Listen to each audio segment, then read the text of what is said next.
आपको breaking news से आगाह कर रहे हैं। मियां चन्नू से खिजर हयात बलोच नुमाइंदा ANY न्यूज़ की रिपोर्ट के मुताबिक मियां चन्नू कुछ देर कबल महर वसीम सियाल GS मोटर वाले के घर वाक़या इलाही बख्श कॉलोनी गली नंबर 3 मियां चन्नू पर फायरिंग का वाक़या 15 पर कॉल की गई। पुलिस मौका पर पहुंच गई। इब्तदाई रिपोर्ट के मुताबिक पिस्टल के 3 फायर के निशानात मिले हैं। एक फायर गेट और 2 दीवार में लगे हैं। पुलिस तफ्तीश में मसरूफ है।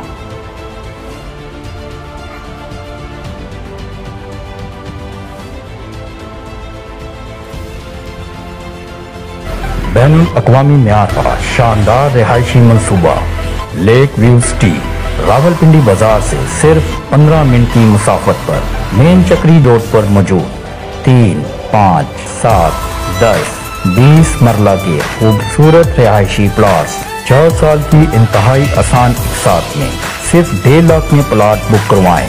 माहाना किस्त 10,500। बुकिंग पर मिले फ्री डबल इंश्योरेंस।